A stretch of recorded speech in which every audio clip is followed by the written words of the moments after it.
say that, please? We have Brother here from the Methodist Church to lead some prayer. Let's pray together.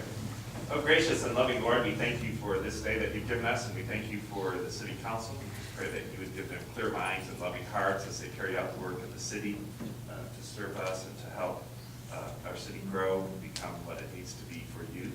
Lord, we thank you for all the gifts you give us. We thank you for the gift of rain that we've received, and we just pray that you would continue to water the land with additional rain this spring. We just thank you for this time together. In Jesus' name, amen.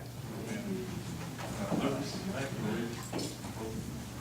Lord. Allegiance to the flag of the United States of America and to the republic for which it stands, one nation, under God, indivisible, with liberty and justice for all. Here we go.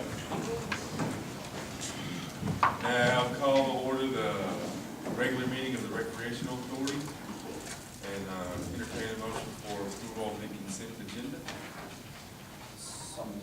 Second. Trustee Human? Yes. Trustee Lowry? Yes. Trustee Martinez? Yes. Trustee Rudolph? Yes. And Chairman? Yes. Action item is on me. Appointment to the Golf Advisory Board after a little bit of research. I propose somebody. You propose somebody. James Hurwald.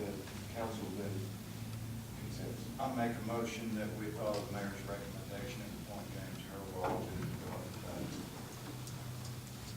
Second, anybody? I'll second. Trustee Rudolph? Yes. Trustee Martinez? Yes. Trustee Human? Yes. Trustee Lowry? Yes. And Chairman? Yes. Trustee reports? City manager's report? Just one. There have been several conversations between Lucas and myself and Chris Wormy about the soccer fields out there. The relationship used to be when it was at the airport that I think the soccer association had more authority and responsibility as to how the soccer fields were maintained and scheduled. We're trying to come to an agreement that we would come to the council with and kind of work back toward that. That would allow the soccer association to have more control of the scheduling. The soccer program in Clinton has, it's getting where it's outgrowing the soccer facilities that we have. We're also discussing, establishing some more soccer fields.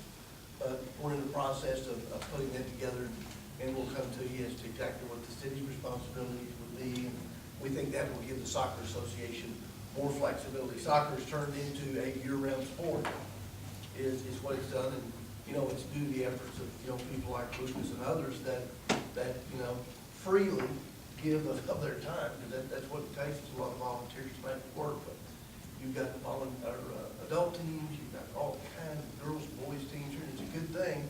But I think this will help the soccer association. At the same time, it'll take some pressure off city staff. That's all I got.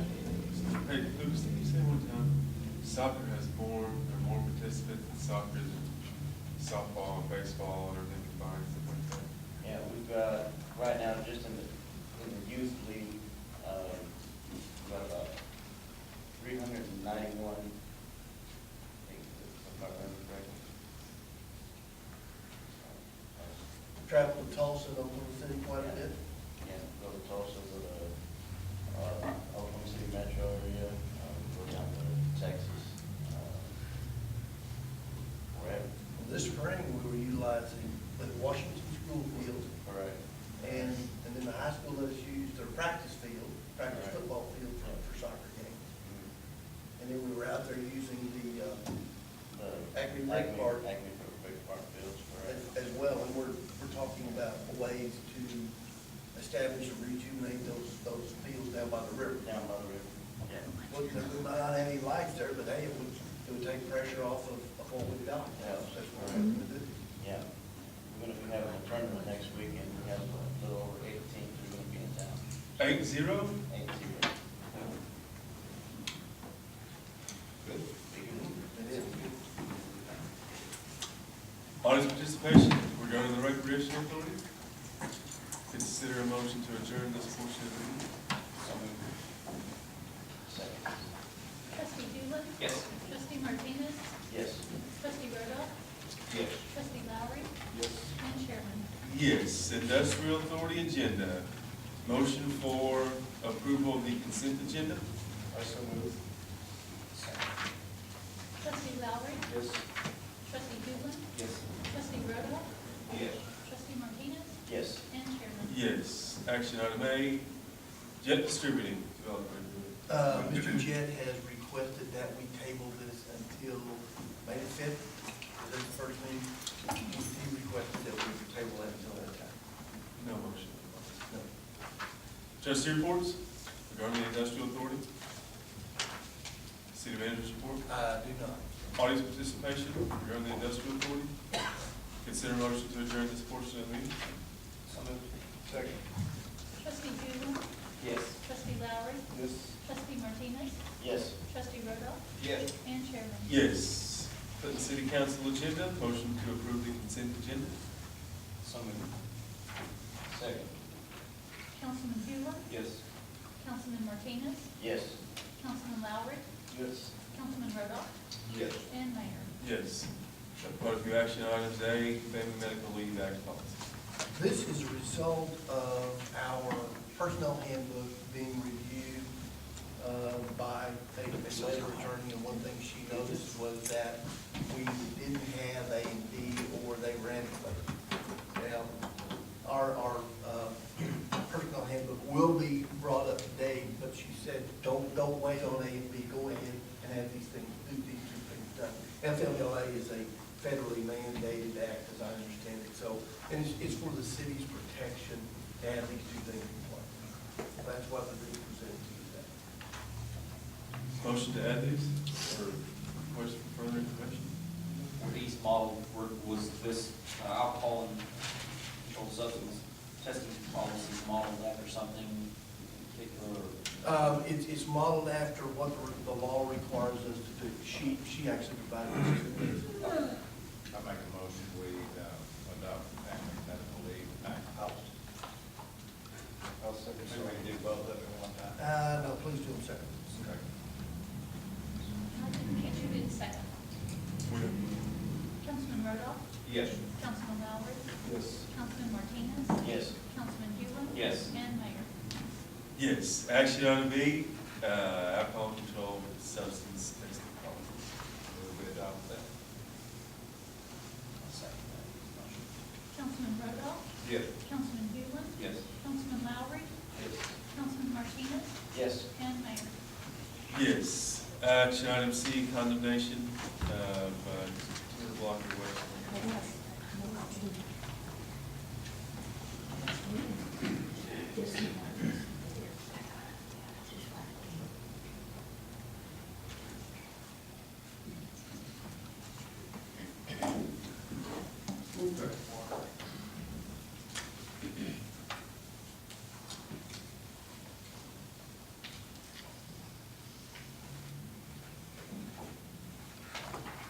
The property I'm bringing this evening is in the 200 block of West Modell. It's a trailer house. The owner, Roll Barrientos, care of Roll. Juan Barrientos, care of Raul Barrientos. Posted the property on April the 7th. Notice of hearing was in the Clinton Daily News on April the 9th, and sent certified letter to the owner on April the 6th, and it was signed for and returned. Here's a picture. I don't know if any of you had a chance to run by and take a look at the property. Here's a picture of the trailer house. It's on the east side. You can see the tank in the back, which is bar S.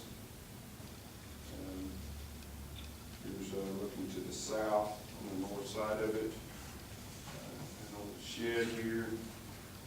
There hadn't been any water service. I think I did find it in our utility account. Hadn't had any water service there since 2000. Had numerous violations since 2009 with this property.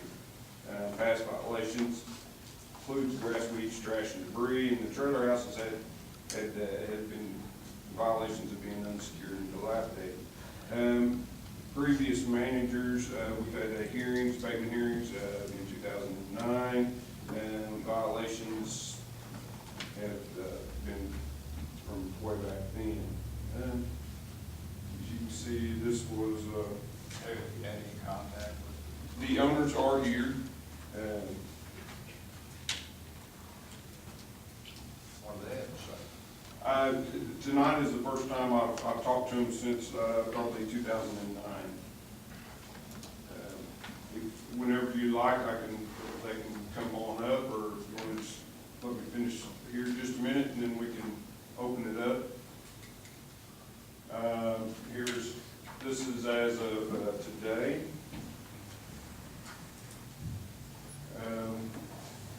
Another picture as of today. No work has been done at the property. Still grass, weeds, trash, debris. I can back up if we want to open it up to the owners. Yeah, come on up. Are there utilities there? Do what? Tell me there's utilities. No, there is no utilities there. They have no water service since, I believe, 2000. I believe, if that's the right location.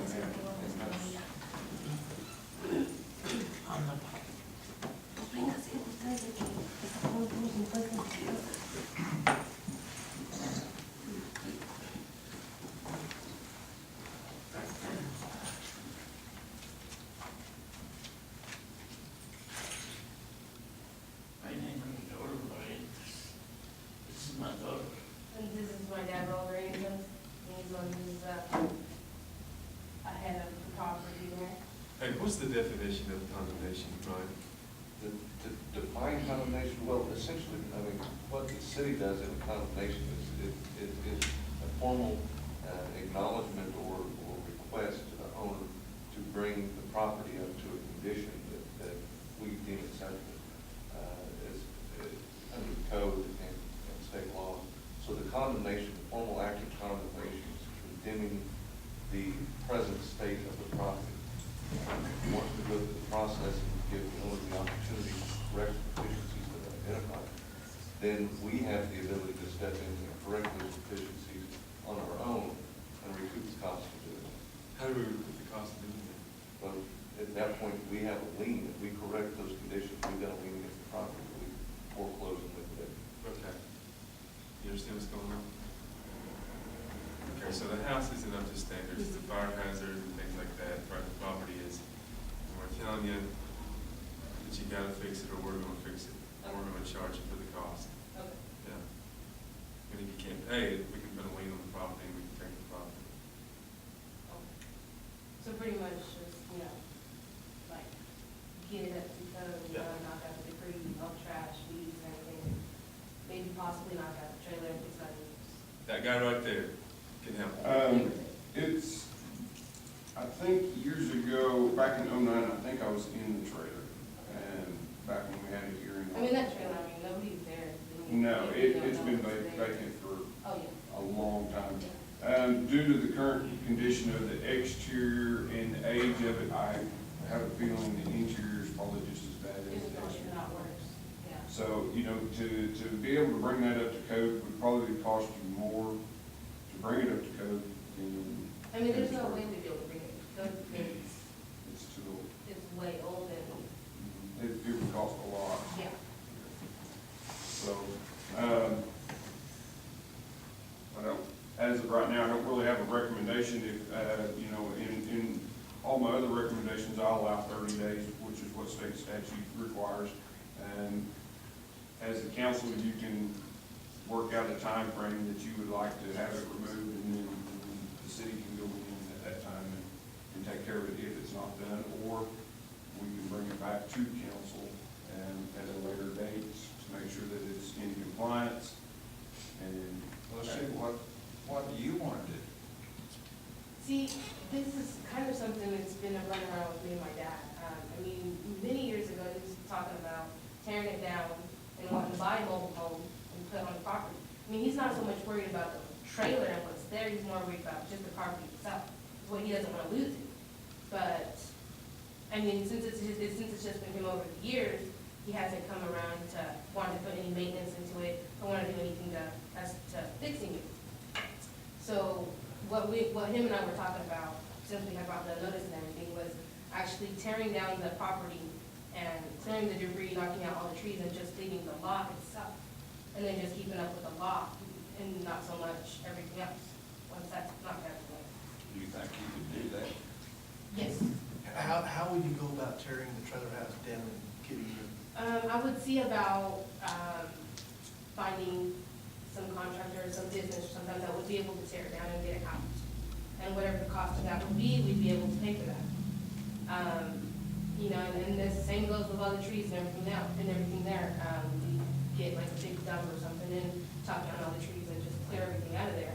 Since nobody's there, it's just vacant. But what's more to him is he doesn't want to lose the plot. Is kind of what we were thinking.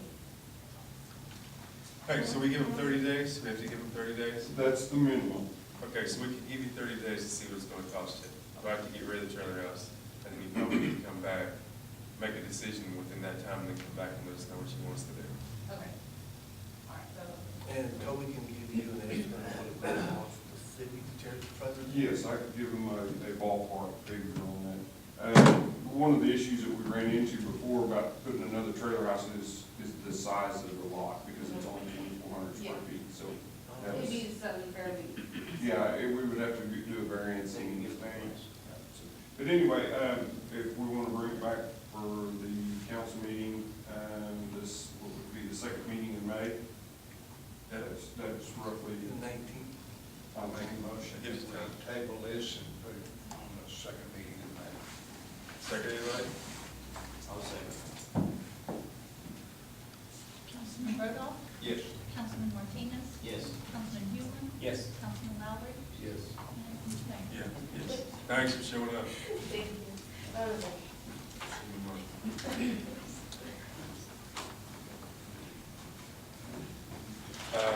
Action items, the same thing, 516 And the owner is here. She's sitting back here. I'll give you a brief overview of this property.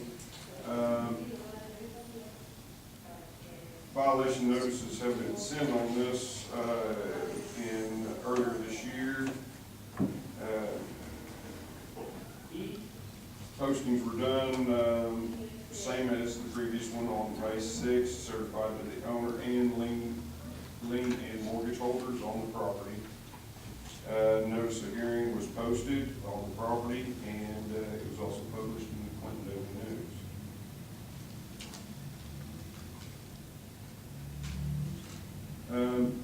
The house that's been brought up before you has had the house has had two fires at it. The first one was on August 22nd of 2014, which was mainly just on the exterior of the house. The second fire was on November 2nd, 2014, and this one heavily damaged the interior and exterior of the house. And since the per city code, rebuilding any building damaged more than 50% of the fire must first have approval by the planning and zoning, and then back to council. And since I posted the property, the owner is coming in and wants to rebuild this property. So, she has filed all the appropriate paperwork, and she is actually on the May 12th of 2015 planning and zoning meeting. And so it is my recommendation to table this one, this discussion on the condemnation, let it go to the planning and zoning for the variance on that, and then come back to you guys. Yeah, it's in a two fires. I'll second that motion.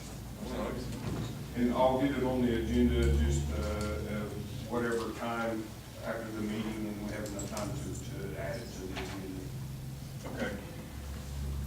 Thanks a lot. All right. Councilman Rodoff? Yes. Councilman Huglen? Yes. Councilman Lowry? Councilman Martinez? Yes. And Mayor. Yes, action item E, resolution 848, nomination of appointing board of directors and appointment. I would make this comment. We need to nominate someone. I would make a motion that we nominate Jesse Jewett.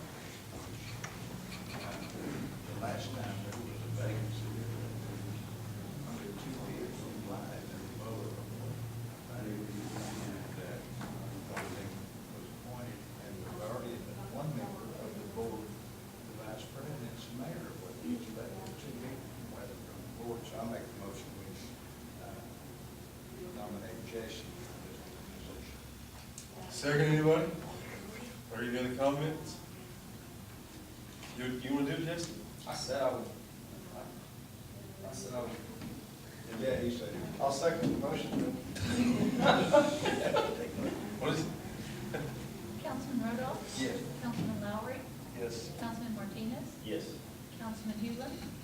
Should I abstain from this? No. That's okay. Yes. Yes. And Mayor? Yes. What do you have to do? What's he have I'm to do? president. Here's to go to meetings and represent cities. Moving along. Resolution 849 regarding limit rate of use tax.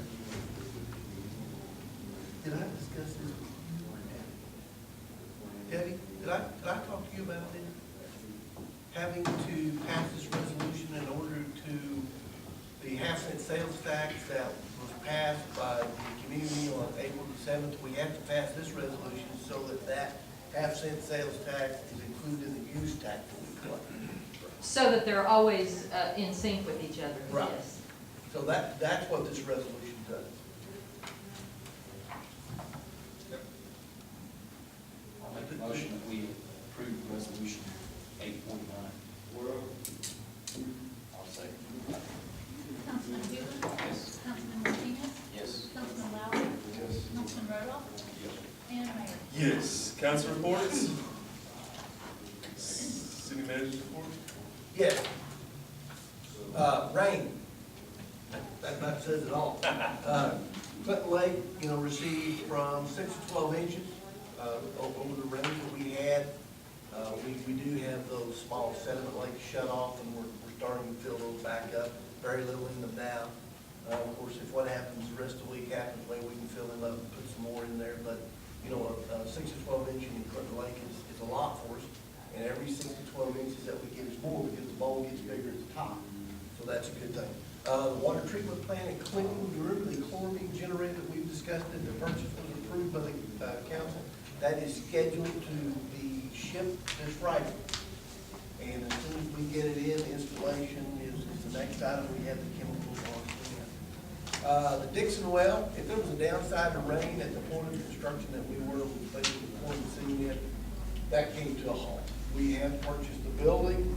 It has not been delivered, I don't believe, yet, though. It's still sitting in Elk City. The estimated cost was $55,000 to $60,000. Donald's got one for around 10. So the down slide of the oil industry, there's a small bright light, but it is there. We've got all our controls ordered for the inside. We've got the contractors identified that are going to install those, but right now we're just waiting on Mother Nature to give us the ability out there to proceed with construction. A second well, Brian Myers in the audience, and he'll address that as one of the things that he talked about tonight. Canute, they've got one well completed, and the flow test began today, the 24-hour flow test that we do. They'll do the same one, so we'll see how much water down there. I'm sure they're collecting samples as they go along. We did easement procurement, one party backed out, so we had to find another path and then deal with the property owners, the new property owners that were involved in that. And that's, I think Brian's written up the agreement for that. That's going forward as well. Another thing that is to be discussed, and I don't know how much detail to go into here, but the extension of the June 150 deadline, that is in the Canute agreement. Canute understands that there's no way we're gonna be able to have the pipeline laid by June 1st, because we really can't get on there and survey the property until we have the route established. There has been some surveys on it. I'll contact them about the extent, if that's okay. Well, I think some of that's starting to take place, but, when that party backed out. No, I'll contact them about the extension. No, okay, and see just how much Canute is, they don't have to extend it any, but it's in our benefit that they do so. I'm hoping that they will. I mean, I think Canute understands that we've made every effort to get the easements in place so that we go forward, but without those, we're kind of sitting there treading water. The water restriction ordinance that was addressed at the last city council, and I've had one lady contact me with an additional request. That ordinance is being put together as we speak. I was really happy not to have to hurry on this one because it rained, 2 or 3 inches. But that, we'll have that in front of you on May the 5th. That's all I have. All right. What are you gonna do with that? Is there a PowerPoint supposed to be? Brian, as part of my report, would you come up and address the council?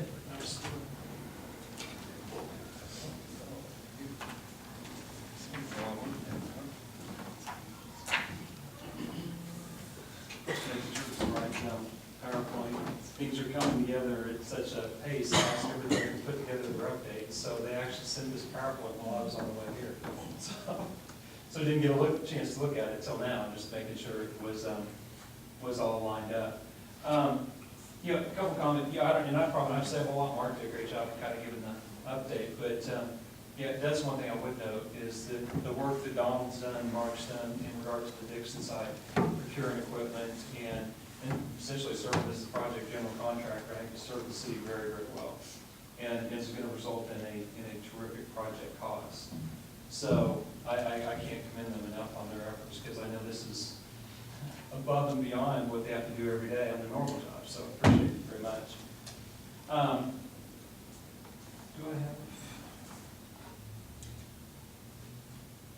have? The Dixon site, the well was drilled in February. Some redevelopment was done recently, tried to maximize the production from that well. It actually did increase it about 30%, so it was effective. The water quality testing the water quality samples have been collected. Probably the key one here was what we call the MPA testing. This was one that was a big deal to DEQ to prove that it wasn't under the influence of surface water because it was so shallow. Because then they were going to take issue with treating it at a groundwater treatment plant. The results were positive, as we fully expected. So it is now classified officially as a groundwater source. So that was good news. The rest of the water quality results are being packaged and will be submitted to DEQ.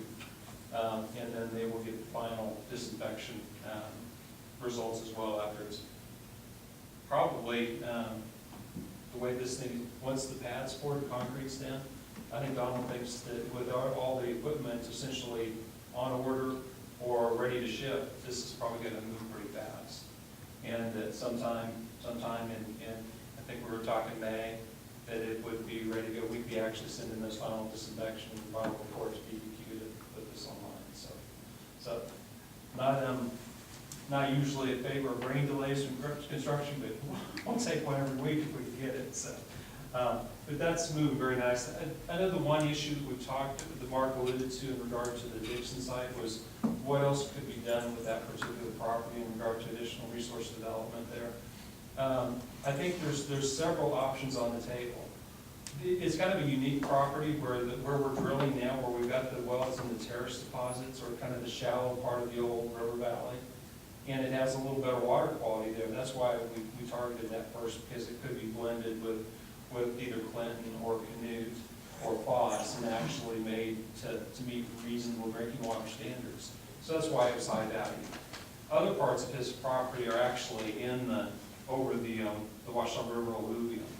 So we've got some different options. I mean, looking at potential development of another well in the terrace deposits to increase production is an option. Or development of a new well further to the east and to the north in the alluvium is also an option that's being reviewed right now. You try to maximize that. What we would propose to do to allow you to make decisions on that is to gather as much data about in the Canute water quality is going to be a factor too. How good is that? How can we blend it? What are we going to do in the short term? So that's going to be a factor. But what's the water quality issues? What kind of production could we expect from a second well? And what's the cost? Now that we've done all the work on the first well, we could understand essentially what it would cost to duplicate that or do some scaled down version of it. Allow you to make decisions about going after that second well, because it's got some potential, especially when we're looking at what your short-term needs So I think we've got to take a really hard look at that, but we've got to put the information in front of you that's going to allow you to make the right decisions. In the meantime, while we're gathering the rest of that data, we're going to go ahead and talk to WRB about modification of the existing water rights to allow for that. Pretty simple process, I believe, from an OWRB standpoint. There's already been multiple wells permitted on that site, adding a well, changing the location, kind of administrative issue that shouldn't be too complicated. So looking forward to that conversation. We're gonna have that very soon, get that, at least that element of it taken care of. Any questions on the Dixon project before I jump forward? Johnny has agreed to include the second or third one under the existing contract. I totally support, the second Dixon well and the third Dixon well, whatever the case may be. So I would like to see us go ahead and file with the Water Resources Board and move ahead, as quickly as we can. And, like you and I talked earlier, the engineering ought to be simple. Copy machine, copy the first set of plans. Yeah, that's a reality. I mean, it's a second well at the site would look very similar to the first. Might be a scaled down version potentially, slightly, but for the most part, yeah, you're talking about a duplication of the existing well. Absolutely. That's even though I guess that's a great point in that. It feels like we've got some momentum toward being able to design and construct this project considerably below budget. And I think there's a variety of drivers in taking advantage of that and seeing that all the way through the project, and hopefully at the end of the day, seeing this come in for, seeing those advantages or those reductions in total capital cost at the end. Even if we have to put in another well, I think there's so much opportunity to finish this well below budget. So that's why we're pushing hard to keep the momentum. I think that the construction, competitive nature of construction right now is going to help as well. So the second well could be in the same deposit, the same terrace deposit, so it would be the same water quality? it would be, yes. Well, there's two, the one that would be close would be in the terrace deposit, yes, and have similar water quality. The thing we just got to make sure is that there's value and that you can get that long-term production. But yeah, we're going to move forward, get the applications filed, and if for some reason decisions made not to, we haven't lost anything, but we can at least look at that option, because I think it's definitely got some value, so. If we were to complete the first well and produce from it and put a transducer in the irrigation well and collect it 30 days, would that give us any kind of an idea where the second well is as viable as we want it to be? It absolutely would, and that's the intent, is to take advantage of any additional data that we can collect as we start that Dixon well and put it into long-term service and run. There was a 24-hour pump test run on it, which provides a lot of great data. But if you're looking at it running it 24/7, you have effects on the terrace deposits, adjacent wells. It would be good data to gather and to give you a real clarity on, okay, if we drill a second well close by, what's our combined production? So yeah, absolutely. That's a good plan, because I think we'll find that it won't draw down very much. I hope you're right. So absolutely. So far. Is it 660 feet? It has to be away 660 feet away? It does if it's to another property owner or another well owner. So you have a little more latitude when you're working with your own property. Your spacing to yourself isn't quite looked at the same way, because the reality is if you're going to impair somebody, you're going to impair yourself, so they give you some latitude. A lot of times you'll have closer well spacing just for redundancy too, knowing that you might have some interference, but it gives you a second one. So they allow for some of that. So. Canute Waterline, Mark already did a really good job of updating that, alignment being finalized. We've surveyed what we can, waiting for final access to move forward on that. This is, one of the subjects was, when's this going to be done, when can we take water? We talked about this earlier. The thing that's got some opportunity in here is to compress that design phase. You know, assuming we can get the easements, compress that design phase and expand the construction phase. Work with DEQ to do that, get the approvals and permits, and bid as early as possible. In fact, we're talking about trying to do something in July if it was possible. The value of that is give the contractor longer to, you hate to box it in that contractor and say you got to do something in a very compressed amount of time, or something that makes money, the price goes up. So the more construction time we can get, the less time we spend on permitting, more construction, more value, and I think better cost we'll get. So, but this kind of gives us an idea of where you would end up and when you can take the water for some of that discussion, so. Treatment plant, you know, if I had to pick a percentage of where we're at on design, it's probably reaching that 75 to 80% complete. In fact, this is kind of a big week. We're gonna have internal design review meetings tomorrow afternoon and go through the design components to make sure everybody's comfortable with the direction. We're gonna take that show on the road then on Thursday, and we're gonna meet with DEQ, because they've got the engineering report is what's in their hands now to review and approve. So we're gonna meet with them, we're gonna go through that, we're going to make sure that everybody's on the same page and comfortable with the process, to try to make sure that gets as condensed as possible as well. So we're gonna have internal meetings tomorrow, and then we'll be in front of DEQ on Thursday. Well, that's good news. What's that? So that's good news. Yeah, it's you know, it's a little unusual for DEQ in that there's not a lot of RO plants constructed. I think we're gonna see more and more of them, but it's kind of new to them. You know, and they got some very qualified people. This is gonna be a good process. We're looking forward to very productive conversation on Thursday. You know, some of the things that have been, you know, and this is just kind of the list of items that we're gonna talk about.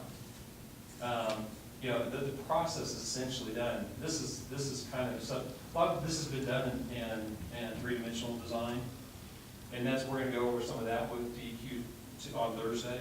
It really allows for an efficient design process and allows you, frankly, to move through it with more confidence. There's just some examples from the design. Probably one area where we're going to overlap a little bit, we're going to talk about the engineering report approval. We're going to be getting the actual plans and specifications in front of them as soon as possible. We're going to be targeting a August timeline for bid of the treatment plant. So we're going to have to push fairly hard. So that's the value of these meetings and this communication, I think. So to meet that, we're going to have to keep moving. Let me go. The one thing that Mike mentioned on that was the waste management. That kind of becomes a subcomponent of the discussion with DEQ in regard to the treatment plant, which in this case is the deep disposal well, where we're going to take that concentrate from the RO treatment plant. That process is moving forward as well. It's not really become a critical path item because DEQ at least estimates it's about a 6-month approval process, which we're actually going to submit that the application next week.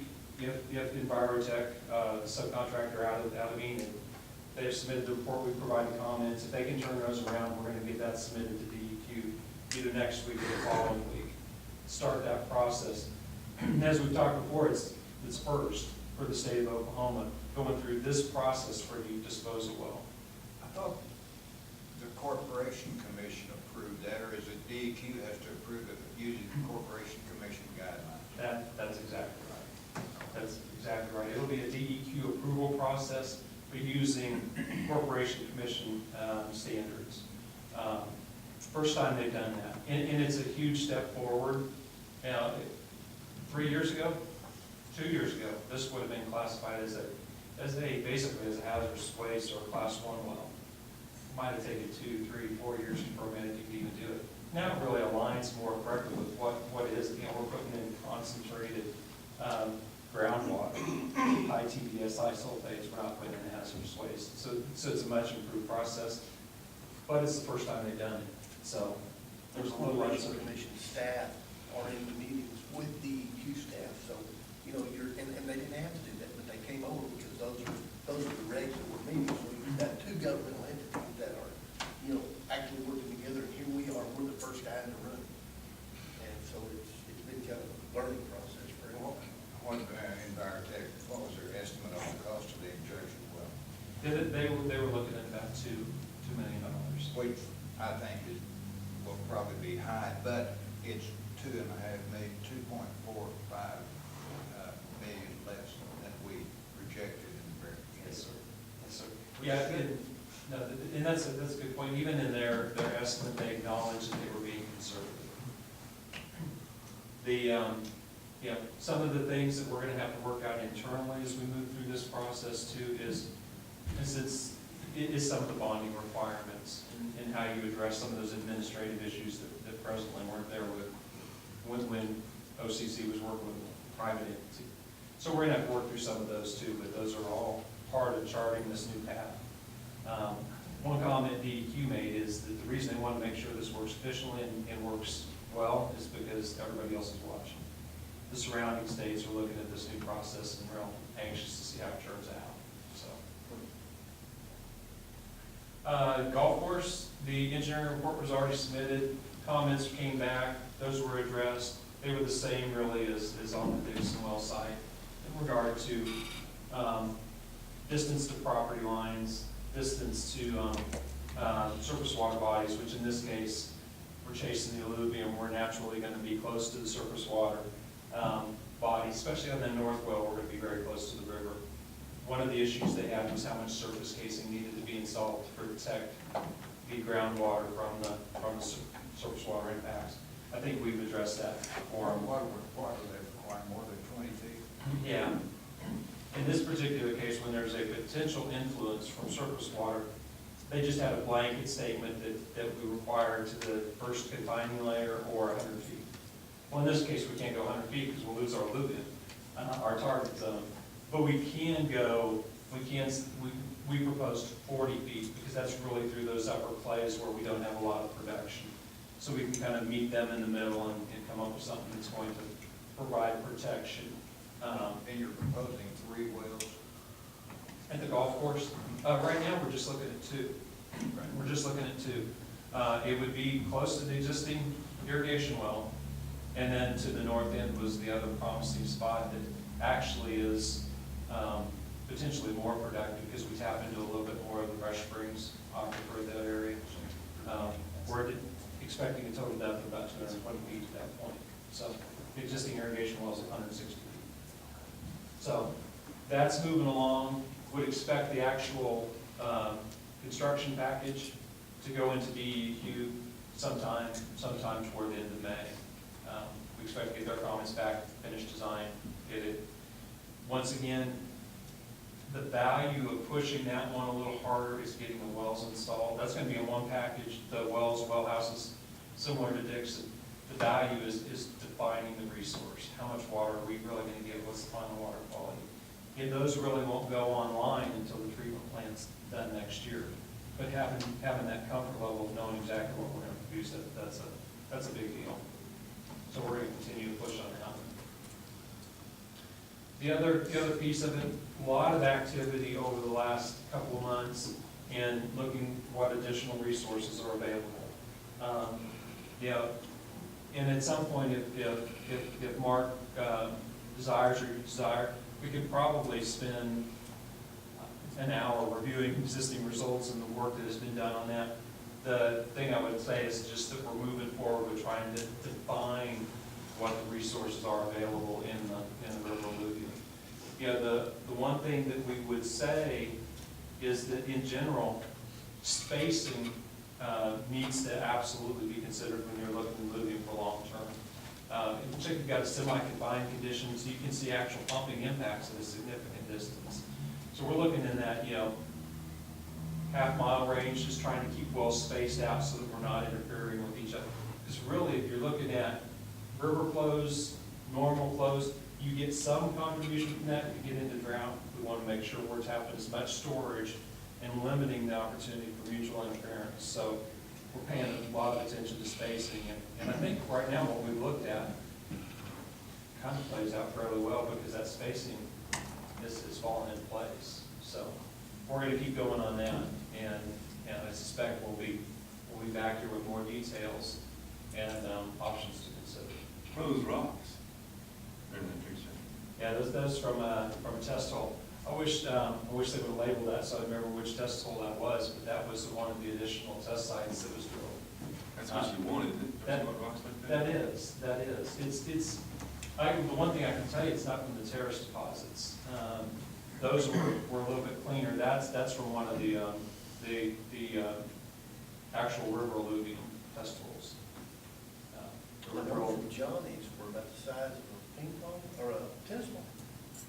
Yeah. I still have a bag of those. around.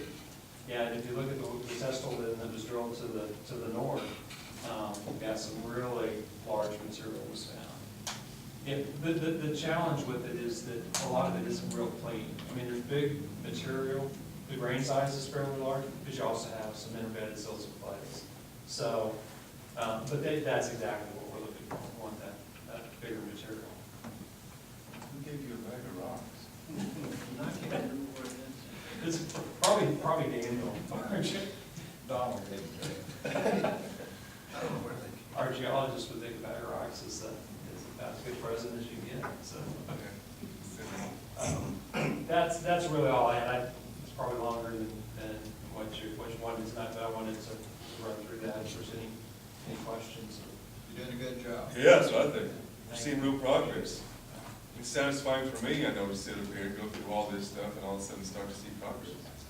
I think we're gonna see activity ramp up, over the next 12 months, we're gonna see more and more activity, so appreciate all the support. Well, it's been kind of, one step forward and two step backwards. A lot of times we weren't controlling what was taking place. Yeah. To say it's frustrating that, to say that the lead has been pretty frustrating, but you just have to keep involved and keep doing things. Brian has spent a lot of time at DEQ, that's where the work has had to take place. And I wish that there was more reporting or updates that could have come to the council, but many times those changes were minuscule. And there really wasn't much to tell you. And I know the public has been frustrated, as we heard at the last council meeting, but it's kind of like building a house. You would swear you're ready to move in, and that's just not the way it is. Well, no, it'd be like building a house, and a building inspector coming here by 10 minutes. We've had some of that too. Like Anyway, DEQ. there's a lot going on behind the scenes that you don't see. There is no one piece of the puzzle that's not being addressed. It's not a juggling thing because we don't drop anything. We're continuing to either engineer, plan, OWRB, DEQ, Corporation Commission involved. The EPA has even entered the picture because of this project. The EPA is wanting to make a case study out of Clinton, Oklahoma. And that's a good thing, that's not a bad thing. By the way, I got to call that lady. Brian, I'm impressed just with all of the behind the scenes work that's been going on. We've been talking about resources and well designs and fixing for so long. I was just sitting here thinking, you guys have been working on the design of the plant at 75%, ready at this point, the design. That's pretty awesome. Thank you. Great. Anybody else? Praise? Worship? Look forward to being back here again soon. Yeah, I get you. Thanks, brother. Wow.